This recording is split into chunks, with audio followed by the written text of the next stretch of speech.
सो hey guys, कैसे हो आप सब लोग। वेलकम बैक टू टेक रक्षक यूट्यूब चैनल। तो गाइज ये होने वाला है हमारा डायनामिक शायरी ऐप सीरीज का पार्ट नंबर 2। एंड आज की इस वीडियो में गाइज हम क्रिएट करेंगे हमारी स्प्लैश स्क्रीन। एंड उसी स्प्लैश स्क्रीन में हम क्या करेंगे, हम जो है वो अपना एयरटेबल से डाटा जो है वो फेच करेंगे। एंड उसके बाद जो वो डाटा होगा उसको हम जो है वो फर्दर अपनी जो होम स्क्रीन होगी उसमें भेज देंगे।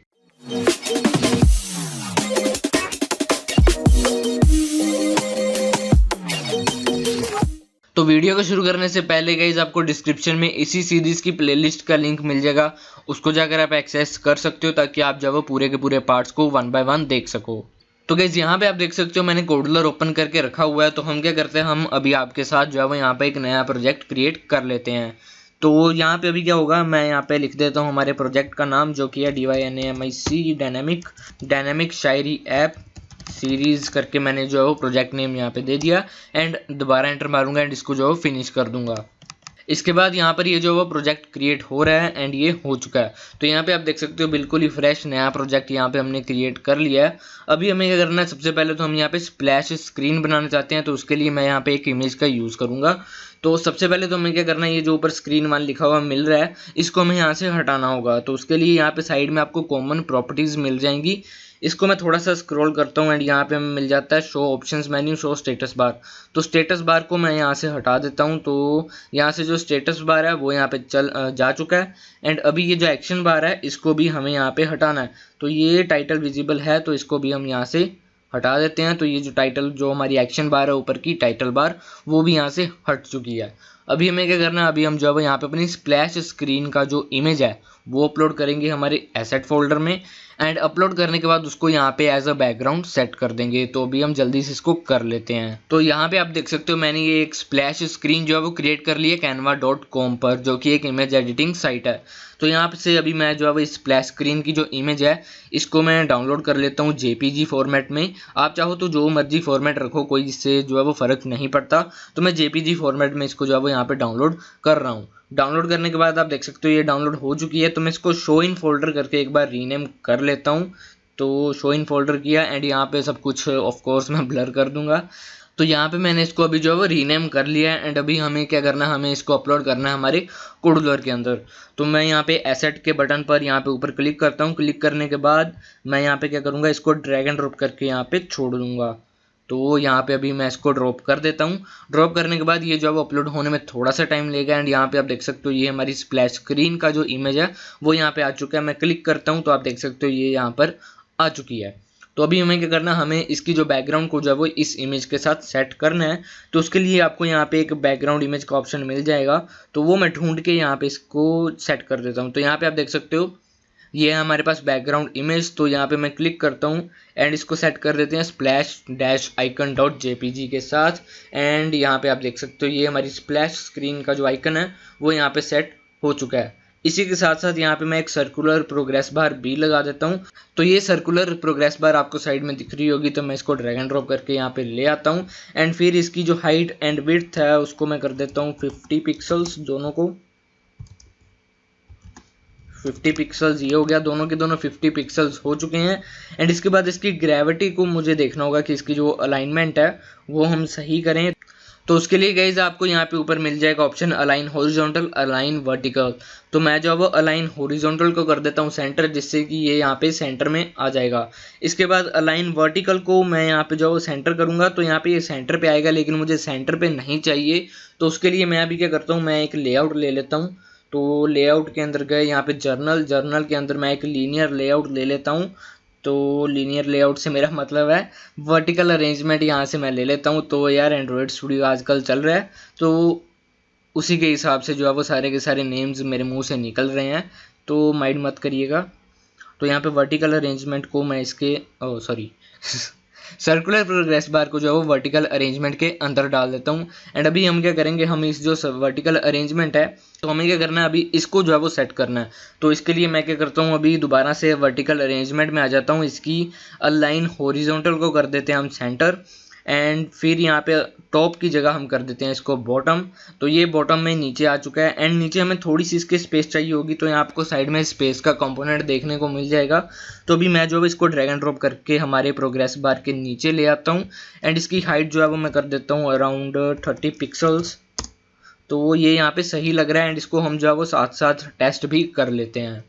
तो गाइस जैसा कि आपको पता है कि मैंने इसको क्रोम में खोल कर रखा हुआ है एंड क्रोम में अभी लाइव टेस्टिंग काम नहीं कर रही है, तो मैंने इसको जो है वो डाउनलोड करके अपनी ऐप में इंस्टॉल कर लिया है। एंड यहाँ पे मैं अभी स्क्रीन आपको दिखा नहीं पाऊंगा, लेकिन मैंने इसका एक स्क्रीनशॉट लेकर रख लिया जिससे कि आपको मैं जो फर्दर एडिटिंग के टाइम इसमें आपको जो है वो स्क्रीनशॉट दिख जाएगा। तो बिल्कुल ही सही से यहाँ से हमारी जो है स्प्लैश स्क्रीन देखने को मिल रही है। यहाँ पे हमें ग्रे कलर जरूर दिख रहा है, लेकिन ऐप में जो है यहाँ पे ऐसा कुछ नहीं है। हमारा जो मेन स्प्लैश स्क्रीन थी वो यहाँ पे सही से आ रही है। तो प्रोग्रेस बार भी सही है। प्रोग्रेस बार को मैं चाहूँगा मैं थोड़ा सा ऊपर कर दूँ, तो यहाँ पे मेरे पास मोबाइल में ऐप ओपन है तो मुझे ज़्यादा नीचे लग रहा है, तो मैं इसको थोड़ा सा ऊपर करके यहाँ पे हाइट इसकी जो है वो मैंने 50 पिक्सल्स कर दी। अभी गाइस नेक्स्ट चीज़ ये आती है कि हमें यहाँ पर जो है वो अपना एयरटेबल से डाटा भी फैच करना है। यहाँ पे डाटा फैच करेंगे एंड उसके बाद एक नई स्क्रीन क्रिएट करेंगे एंड उसमें जो है वो उसी डाटा को जो है फर्दर पास ऑन कर देंगे। तो उसके लिए गाइज हम यहाँ पे ऑफिशियल जो यहाँ पे एयरटेबल के कंपोनेंट्स अवेलेबल हैं कोडलर के अंदर, उसका इस्तेमाल हम बिल्कुल भी नहीं करेंगे। हम जो है यहाँ पे कस्टम अपनी API का URL बनाएंगे एयरटेबल का एंड उसको जो है वो वेब कंपोनेंट का इस्तेमाल करके कॉल करेंगे। तो सबसे पहले तो गाइज यहाँ पे आप देख सकते हो ये हमने जो है वो एयरटेबल का बेस बनाया था हमारी लास्ट वीडियो में, तो ये सेम बेस है, कुछ भी मैंने चेंज नहीं किया। शायरी में भी वैसा का वैसा शायरी टेबल ही है। तो अभी गाइज हमें एक URL चाहिए जिससे कि हम ये शायरीज को जो है वो यहाँ पे फैच कर सके। तो उसके लिए हम यहाँ पे आ जाते हैं एयरटेबल API एनकोडर के अंदर एंड इसका लिंक भी जो है वो आपको डिस्क्रिप्शन में मिल जाएगा ताकि आप भी इसको आसानी से एक्सेस कर सको। तो यहाँ पे सबसे पहले तो हमें अपनी बेस ID देनी होगी। तो बेस ID के लिए हम यहाँ पे एयरटेबल में वापस आएंगे। तो गाइज हमें अभी जो है वो यहाँ पे बेस ID चाहिए। तो उसके लिए आपको क्या करना है, आपको गूगल में जाना है, गूगल पे यहाँ पे सर्च करना है एयरटेबल बेस ID एंड यहाँ पे आपको एक रिजल्ट मिलेगा रेस्ट API -एयरटेबल। तो इसको आपने ओपन कर लेना है। जैसे ही आप ओपन करोगे तो यहाँ पे आपको अपने सारे के सारे प्रोजेक्ट जो है वो देखने को मिल जाएंगे। तो यहाँ पे आप देख सकते हो सबसे लास्ट में हमारा जो प्रोजेक्ट है डायनामिक शायरी ऐप, वो यहाँ पे आपको देखने को मिल जाएगा। तो यहाँ पर आपको क्लिक कर लेना है। क्लिक करने के बाद आप देख सकते हो the ID for your base is this. तो यहाँ पे जो है वो ग्रीन कलर में जो भी है वो आपकी बेस ID है, तो इसको आप कॉपी कर लो। तो मैं यहाँ पे इसको सिलेक्ट करके यहाँ पे Ctrl+C करके इसको कॉपी कर रहा हूँ। कॉपी करने के बाद अभी हम आ जाते हैं यही API एनकोडर में एंड यहाँ पे हम डाल देते हैं हमारा बेस ID। इसके बाद यहाँ पे टेबल नेम चाहिए, तो टेबल नेम के लिए हम आ जाते हैं हमारे टेबल के अंदर वापस से। तो यहाँ पे हमारा टेबल नेम है शायरी_टेबल। तो हम इसको कॉपी करेंगे। कॉपी करने के बाद यहाँ पे हम टेबल नेम भी डाल देते हैं एंड इसके बाद नीचे आते हैं तो फील्ड में गाइज हमें ये जो है वो सारे के सारे फील्ड ही चाहिए। हमें कैटेगरी ID भी चाहिए, शायरी भी चाहिए, व्यूज़ भी चाहिए, तो इसीलिए हमें यहाँ पे कुछ भी करने की ज़रूरत नहीं है। इसके बाद हम नीचे आ जाते हैं। नीचे आने के बाद यहाँ पे हमारे पास एक और चीज़ है जो कि है पेज साइज़। तो पेज साइज़ में गाइज पेज साइज गाइज यहाँ पे आप समझो कि एक बार में ये कितनी शायरीज आपको देनी चाहिए, मीन्स की कितनी शायरी ये फैच करके देगा, तो वो आप यहाँ पे स्पेसिफाई कर सकते हो। डिफ़ॉल्ट ये जो है वो 100 शायरी आपको फैच करके देगा जब आप 100 यहाँ पे ऑफ कोर्स पूरे हो जाएंगे। अगर 100 से कम रहेंगे तो उतने ही मिलेंगे, जब 100 से ज़्यादा हो जाएंगे तो एक बार में ये 100 शायरी ही देगा। तो यहाँ पे आपको करना क्या है, मैं यहाँ पे 100 की जगह कर देता हूँ 25। तो इसके दो कारण हैं। तो यहाँ पे सबसे पहले तो ये चीज़ कि अगर मैं 25 करूँगा तो डाटा जल्दी से यहाँ पे लोड होकर आ जाएगा हमारे पास, कहाँ 100 चीज़ एंड कहाँ पे 25 यहाँ पे डाटा रिकॉर्ड्स का जो है फैच करके ये हमें देगा। तो इसमें डिफरेंस अच्छा खासा आपको देखने को मिल जाएगा। एंड उसके बाद गाइस जैसे ही स्क्रॉल यहाँ पे यूज़र कर लेगा, 25 शायरीज पढ़ लेगा, तो उसके बाद हम फिर फर्दर 25 यहाँ पे कॉल करा लेंगे, उसमें कोई दिक्कत नहीं होगी हमें। तो जिससे कि यहाँ पे एंडलेस स्क्रॉलिंग वाली चीज़ हम यहाँ पे लगा देंगे। इसके बाद हम नीचे आ जाते हैं। नीचे यहाँ पे हमें सॉर्ट भी नहीं करना, व्यू भी नहीं करना, कुछ नहीं करना। तो यहाँ पे आपको नीचे URL मिल जाएगा, ये आपकी API। तो आप इसको कॉपी करो। कॉपी करने के बाद एक बार मैं यहाँ पे इसको ब्राउज़र में भी ओपन करके देख लेता हूँ कि क्या यहाँ पे स्टेटस है, क्या हमें देता है ये। तो ये कह रहा है ऑथेंटिकेशन रिक्वायर्ड। तो यहाँ पे हमने क्या किया, हमने यहाँ पे API की नहीं डाली, तो हमें API की भी चाहिए हमारे एयरटेबल की। तो उसके लिए भी हम यहाँ पे देख लेते हैं कि हमें कहाँ से हमारी API की जो है वो मिलेगी। तो गाइज एपीआई की के लिए आपको यही सेम पेज पे रहना है एंड यहाँ पे आपको ऑथेंटिकेशन का ऑप्शन यहाँ पे साइड में दिख रहा होगा, यहाँ पे आप क्लिक करोगे। क्लिक करने के बाद यहाँ पे साइड में आपको कुछ कोड देखने को मिल जाएगा, उसके अंदर आपकी एपीआई की आपको देखने को मिल जाएगी। लेकिन थोड़ा रुको, यहाँ पे ऊपर आपको सबसे पहले ये चेक करना होगा शो एपीआई की। तो यहाँ पे आप क्लिक करोगे एंड क्लिक करने के बाद यहाँ पे आप देख सकते हो आपको category underscore table question mark API की इक्वल टू KEYFRIDYZW जो भी है, तो ये आपकी एपीआई की है जो भी यहाँ पे आपको देखने को मिल जाएगी। एपीआई अंडरस्कोर की इक्वल टू के बाद जो भी दिखेगा वो आपकी एपीआई की है। तो इसको आप कॉपी कर लो Ctrl+C करके एंड फिर यहाँ पे मैं आ जाता हूँ हमारे यूआरएल में जो हमने क्रिएट किया था एंड इसमें हम यहाँ पे क्या करेंगे, एंड का साइन डालेंगे। शिफ्ट, अगर आप लैपटॉप या डेस्कटॉप पे हो तो आपको शिफ्ट दबाकर फिर 7 दबाना है जहाँ पर एंड का साइन बना हुआ है, तो यहाँ पे एंड का साइन आ जाएगा। एंड यहाँ पे हमें क्या करना है, एंड एपीआई अंडरस्कोर की इक्वल टू एंड फिर हमारी एपीआई की को यहाँ पे हमें पेस्ट कर देना है। तो अभी इस यूआरएल को मैं हिट करके देखता हूँ तो आप देख सकते हो हमने जो यहाँ पे शायरी ऐड की थी, ना कोई किसी से दूर होता है वगैरह जो भी है, मैंने जस्ट कॉपी करके यहाँ पे डाल दी थी, तो वो हमें यहाँ पे देखने को मिल चुकी है। इसके बाद हमारी कैटेगरी आईडी भी हमें मिल चुकी है एंड फिर व्यूज़ भी हमें यहाँ पे मिल चुके हैं कि ये कितने व्यूज़ हमें, मतलब कितने व्यूज़ इसको यहाँ पे मिले हैं, जो कि बाय डिफ़ॉल्ट यहाँ पे 0 ही था। इसी के साथ साथ आपको कुछ और चीज़ें भी देखने को मिल जाएंगी, जैसे कि आईडी, रिकॉर्ड की आईडी एंड फिर क्रिएटेड टाइम की, कब मैंने इस शायरी को जो है वो ऐड किया था। तो ये चीज़ हमें बिल्कुल भी नहीं चाहिए, तो इसको आप भूल जाओ।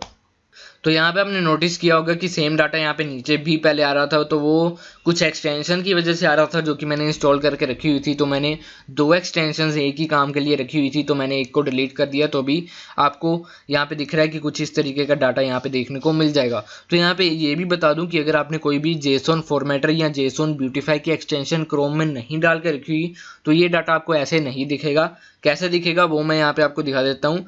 तो यहाँ पे मैं रो पे क्लिक करता हूँ तो कुछ इस तरीके से आपको ये डाटा दिखेगा, फॉर्मेटेड फॉर्म में नहीं दिखेगा। तो मैं प्रेज पे आ जाता हूँ। तो अभी गाइस आपको क्या करना है, आपको ये यूआरएल को कॉपी कर लेना। तो मैं इसको कॉपी कर लेता हूँ। कॉपी करने के बाद यहाँ पे मैं कोडलर के प्रोजेक्ट पर वापस आ जाता हूँ एंड यहाँ पे ऊपर सर्च के बटन पे क्लिक करूँगा एंड वेब मैं यहाँ पे लिख देता हूँ। तो यहाँ पे आपको कनेक्टिविटी के अंदर एक वेब नाम का कंपोनेंट देखने को मिल जाएगा, तो आपको इसको ड्रैग एंड ड्रॉप करके यहाँ पे ले आना है। इसके बाद आपको यहाँ पे साइड में कॉमन प्रॉपर्टीज़ के अंदर यहाँ पे यूआरएल दिख रहा होगा, तो यूआरएल के अंदर जो भी अभी आपने पेस्ट किया यूआरएल उसको आपको पेस्ट कर देना है, सॉरी कॉपी किया उसको पेस्ट कर देना है। एंड फिर क्या करना है, फिर हमें यहाँ पे ब्लॉक्स का ही काम है मेन, लेकिन मैं क्या करता हूँ यहाँ पे इसको रीनेम कर लेता हूँ, वेब 1 की जगह यहाँ पे मैं कर लेता हूँ शायरी लिस्ट फैचर। तो यहाँ पे मैंने कर दिया शायरी लिस्ट फैचर। इसी के साथ साथ गाइज हमें यहाँ पे जो हमारा कैटेगरीज का टेबल है उसका डाटा भी चाहिए, तो उसके लिए मैं एक और वेब कंपोनेंट ले लेता हूँ एंड उसको रीनेम कर देता हूँ कैटेगरी लिस्ट फैचर एंड ये मैंने यहाँ पे दे दिया। इसके बाद इसमें हमें कौन सा यूआरएल देना है, तो उसके लिए हम दोबारा से एपीआई एनकोडर में आ जाएंगे एंड यहाँ पे टेबल नेम पर जो है वो हम शायरी टेबल की जगह जो हमारा कैटेगरी वाला टेबल था उसी का नेम यहाँ पे कॉपी करके पेस्ट कर देंगे। तो मैं इसकी जगह यहाँ पे रिप्लेस कर देता हूँ इसको। बेस आईडी हमारी सेम रहेगी एंड फील्ड्स भी हमें सारे के सारे चाहिए, तो यहाँ पे ज़्यादा कुछ चेंजेस नहीं है। एंड यहाँ पे पेज साइज़ जो है वो यहाँ पे मैं इसको हटा देता हूँ। यहाँ पे अगर हम मैक्सिमम 100 यार कैटेगरीज कौन ही रख लेगा, एक शायरी ऐप में मैक्सिमम 50, 50, 70 जो भी हो जाएंगी, लेकिन इतनी ज़्यादा यहाँ पे categories I don't think so रहेंगी। तो अभी हम जब इसको कॉपी कर लेते हैं, ये वाले यूआरएल को कॉपी करने के बाद मैं इसको ब्राउज़र में ओपन करूँगा। तो मैं एक नया टैब ओपन कर लेता हूँ एंड पेस्ट करता हूँ, क्योंकि यहाँ पे अभी तक हमने एपीआई की नहीं डाली है तो ये फिर से हमें ऑथेंटिकेशन का एरर देगा। तो मैं पुराने वाले यूआरएल पे आता हूँ एंड यहाँ पे हमने पहले जो डाला था एंड एपीआई की इक्वल टू, तो इसको मैं कॉपी कर लेता हूँ एंड कॉपी करने के बाद यहाँ पे मैं इसको पेस्ट कर देता हूँ एंड यहाँ से एंड को हम हटा देते हैं एंड इसको एंटर मारते हैं। तो यहाँ पे आप देख सकते हो अभी हमारे पास ये जो डाटा है वो हमें मिल रहा है। तो यहाँ पे हमें एक डायरेक्ट यूआरएल मिल रहा है हमारी इमेज का .png करके, तो ये यूआरएल हमें चाहिए होगा।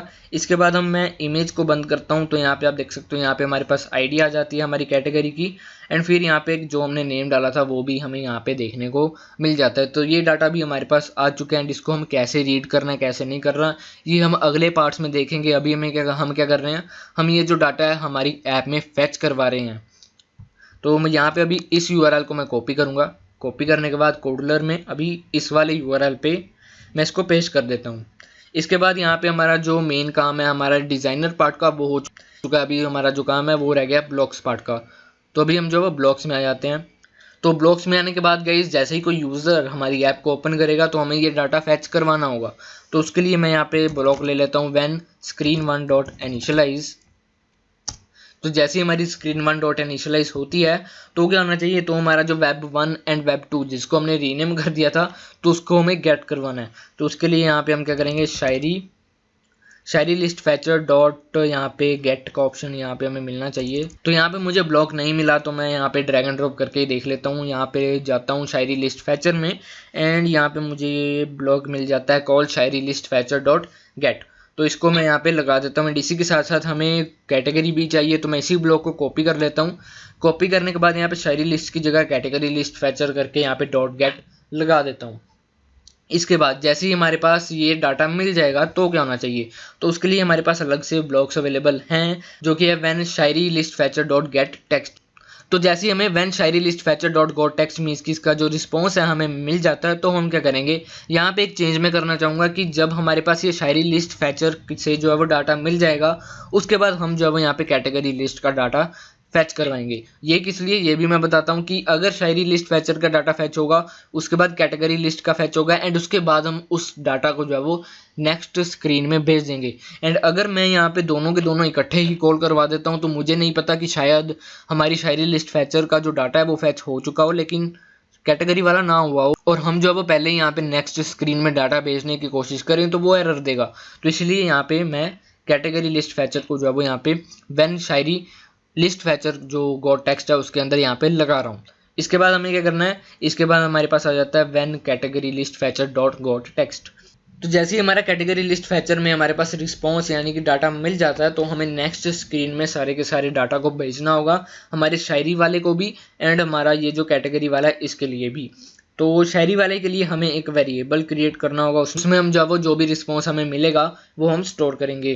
तो उसके लिए मैं यहाँ पे वेरिएबल में आ जाता हूँ इनिशियलाइज ग्लोबल नेम। तो यहाँ पे मैं लिख देता हूँ SHAY एंड इसको 2 के अंदर हम जो है ब्लैंक टेक्स्ट यहाँ पे लगा देते हैं। एंड फिर जैसे ही हमारे पास शायरी लिस्ट डॉट गॉट टेक्स्ट आता है तो हम क्या करेंगे, सेट शायरी लिस्ट शायरी data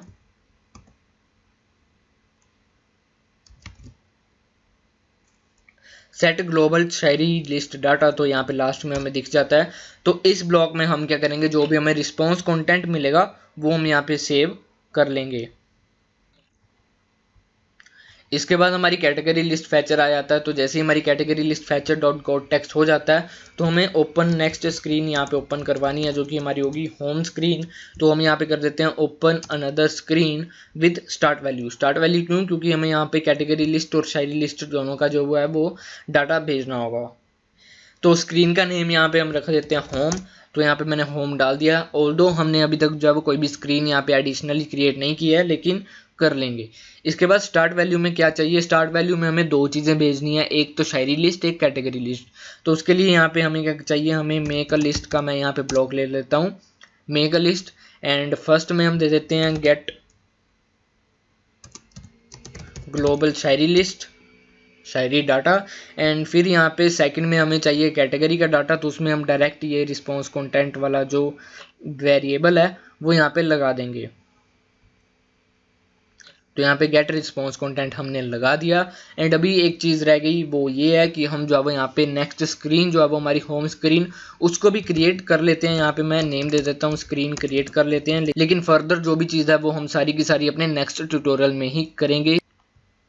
so guys I hope आपको ये वीडियो अच्छी लगी होगी एंड गाइज अगर ये वीडियो अच्छी लगी तो वीडियो को लाइक करना बिल्कुल भी मत भूलिएगा एंड चैनल को सब्सक्राइब करना बिल्कुल भी मत भूलना। अगर आप यहाँ पे डायनामिक शायरी ऐप की सीरीज को देख रहे हो सब्सक्राइब कर लो, बेल आइकन पर क्लिक कर लो ताकि आगे आने वाली वीडियोस के नोटिफिकेशन आपको मिलते रहें।